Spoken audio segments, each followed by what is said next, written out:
Природа родного края не может не пленить. Передать эту любовь в своих более чем 100 фотоснимках постаралась и Роза Даурбекова. Вековые башни, уникальные пейзажи и гармонично вписанные в них люди. Каждый снимок – отражение внутреннего мира, чувств и настроения фотографа. Фотограф, он и отличается чуть-чуть от другого, что он видит кадр.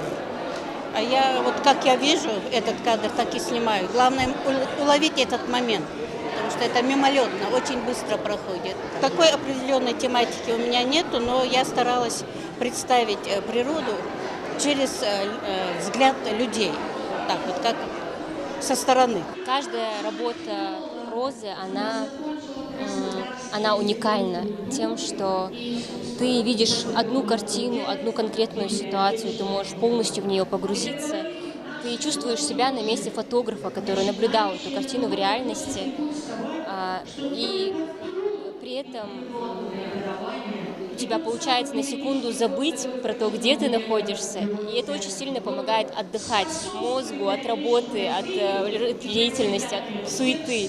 Вдохновение может прийти к ней в любой момент. Даже сейчас Роза ловит на фотоаппарат каждое мгновение. Фотографией она увлекается еще со школьных времен, но за это время успела реализовать себя и в других сферах. Заслуженный работник культуры, писательница, поэт-песенник. Впрочем, это не все направления, в чем находит себя разносторонняя личность. Роза еще и прекрасный мастер декоративно-прикладного искусства. На выставке представлены украшения, посуда и другие различные предметы интерьера, выполненные в технике джутовая филигрань. Я думаю, что Роза на этом никогда не остановится, что ее ждет работа творческая и продолжение ее. И хотелось бы, чтобы она вот эту чистоту, искренность не теряла. Не бояться найти себя в чем-то новом. Таков девиз многогранной и талантливой женщины. Художественный взгляд, золотые руки Розы Даурбековой оценил и Махмуд Али Калиматов. Глава республики также заглянул и в соседний зал, где совсем недавно открылась персональная выставка картин из рыбьей кожи Лиды Оздоевой. Экскурсию по своим работам провела сама мастерица. Их по праву можно назвать уникальными, так как работать с рыбьей кожей сможет далеко не каждый. Здесь у нас все кожа съемки. Это шатиль, это грузинская тема.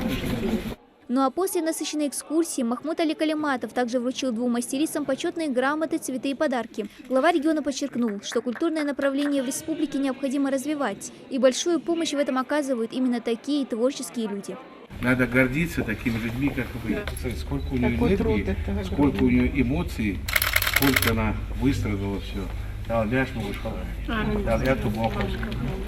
Вот, это просто гордость. Вот каждый художник, но сегодня я вот, честно говоря, горжусь. Погрузиться в творчество талантливых ингушских мастериц может любой желающий. Это то место, где можно вдохновиться и, возможно, самим попробовать освоить красивое хобби. Во всяком случае, сотрудники музея на это очень надеются. Дана Плеева, Хасмагомед Майсигов, Новости 24.